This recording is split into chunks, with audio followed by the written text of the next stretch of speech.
کیا اور ابھی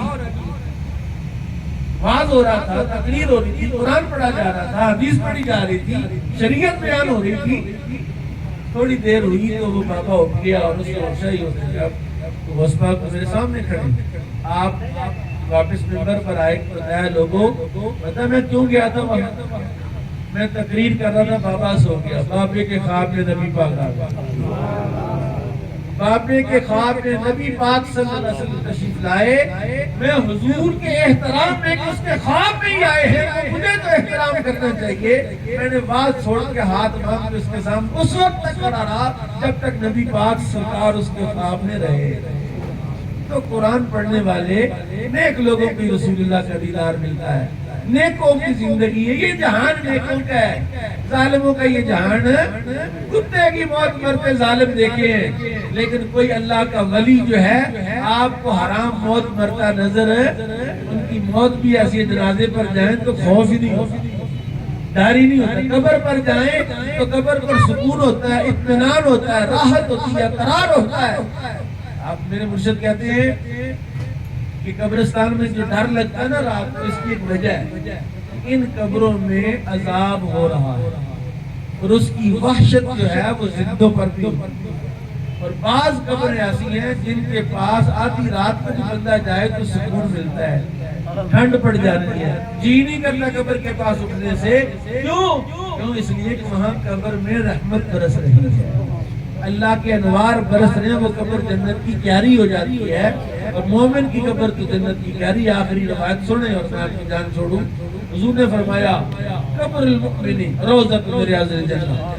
یہ دنیا عارضی ہے، غیر مستقل ہے. یہ دنیا کے لیے نہ جیو، آخرت کے لیے جیو جس میں کبھی ختم نہیں ہونا ہے.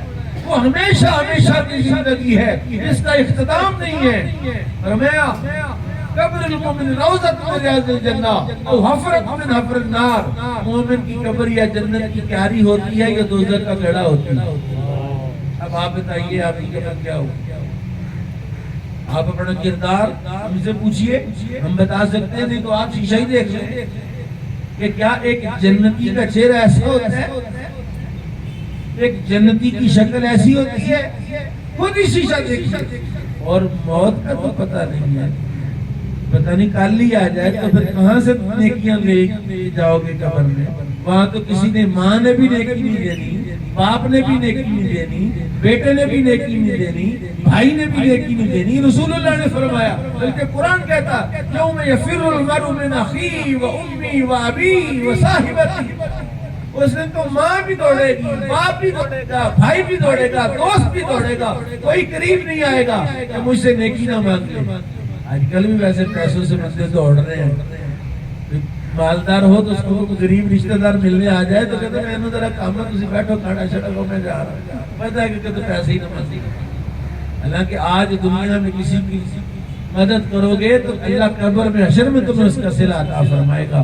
اللہ تعالیٰ سیدنا غوث اعظم کی سیرت کو، آپ کی سنت کو اور آپ کے طریقے کو جاننے، سمجھنے، عمل کرنے کی توفیق عطا فرمائے. اور جو قرآن کی آیت بیان کی گئی ہے وَأْمُرْ أَهْلَكَ بِالصَّلَاةِ وَاسْتَبِرْ عَلَيْهَا لَا نَسْأَلُكَ رِزْقًا نَحْنُ نَرْزُقُكَ وَالْعَاقِبَةُ لِلتَّقْوَىٰ. اس پر عمل کرنے کی اللہ توفیق نصیب فرمائے. وَمَا عَلَيَّ إِلَّا الْبَلَاغُ.